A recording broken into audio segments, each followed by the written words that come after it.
How do you get free publicity for yourself as a thought leader or for your firm as a leader in your industry? On today's show, we'll talk with Claire Angelle, founder of Angelle Consulting, to get answers to those questions. Hi, everyone. Welcome to Small Biz Flash, your briefing on small business news, trends, and insights. I'm your host, Adam Hewitt. Thanks for joining me.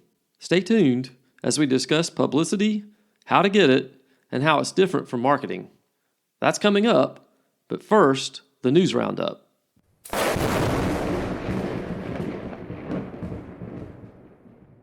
Small businesses are even less confident about the economy now than earlier in the year, according to the fourth quarter MetLife and U.S. Chamber of Commerce Small Business Index, which fell to 61.3 from last quarter's score of 69.2. Small businesses' declining view of both the national economy and their local economies helped drive down the index. Only 25% of small businesses say the U.S. economy is in good health, and 30% say the same about their local economy.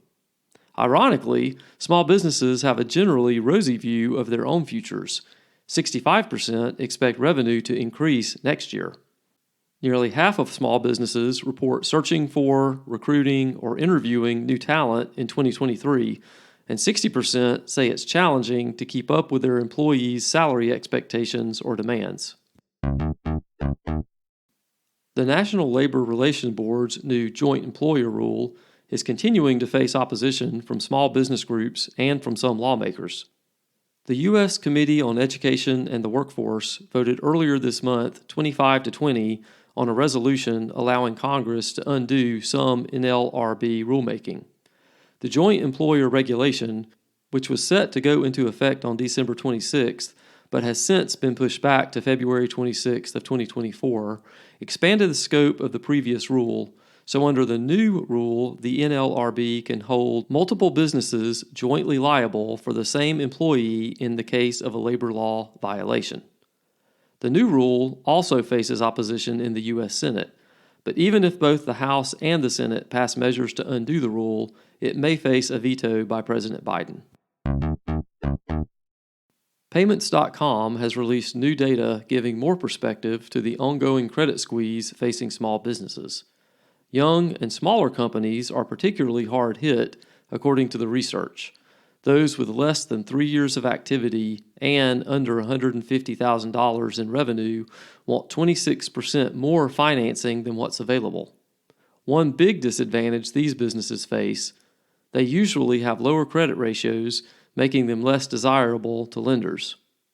You can find more information on this and other stories in the News Roundup by going to the links in the show notes.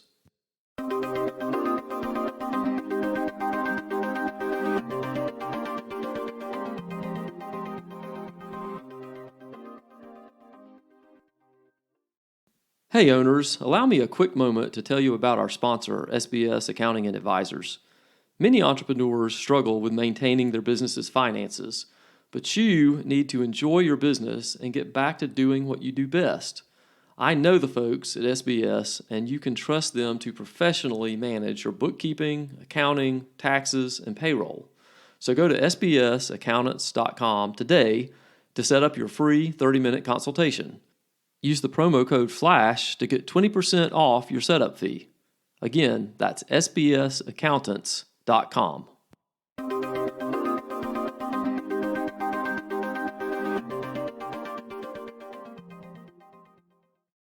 On today's show, we have Claire Angelle. She is the founder of Angelle Consulting. So Claire, thank you so much for being on the podcast. Thank you, Adam, for having me. Absolutely. So Claire, can you tell us just a little bit about Angelle Consulting and what y'all do over there? Sure. So Angelle Consulting is a public relations company. We elevate the voice of purpose-driven leaders through media, speaking, and awards opportunities. One of our key differentiator beyond the fact that we operate in the impact space is that we focus on both content development and placement. And we work with nonprofit and for-profit that believe in aligning profit with people and the planet. Great. Well, thank you. That's super helpful. Okay, so I want to dive right in, and I know that this is a question that sometimes gets a little bit fuzzy, and it's hard for those of us who aren't always in this space, to figure out. So what is the difference between public relations and marketing? Good question, because it's one I'm often asked. And the reason why it's fuzzy in people's mind is that there are two sides of the same coin. So when you look at marketing, it's considered a push strategy, meaning that as a company, you craft the message and you push it directly to your target audience without any filter. While with public relations, that message is distributed by a third party through the lens or facilitated by a third party, and that's considered a pull strategy.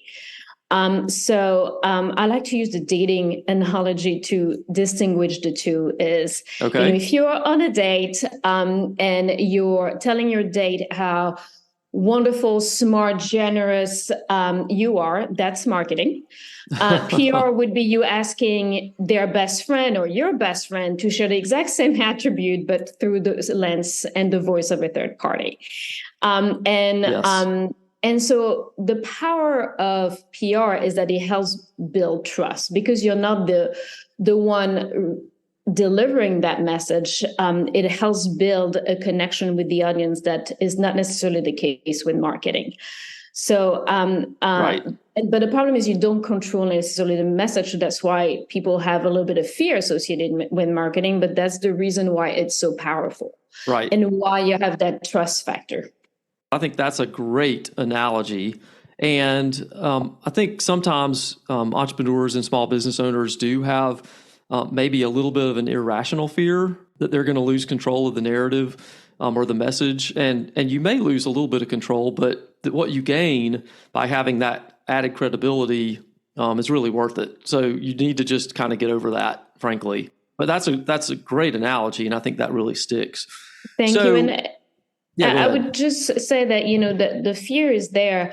But, if you've built a great product, a great service, and you believe in your mission, have trust in that to really push yourself forward. And just to conclude on what PR is, the tools for PR, there are really three main tactics. And you have your media, which is a cornerstone of what PR is, but you also have two other PR tactics that are sometimes overlooked, and is your speaking and awards opportunity. And they're also part of that kind of PR umbrella. I hope you're enjoying the show, and with every episode, gaining new insight to help you grow and run your business.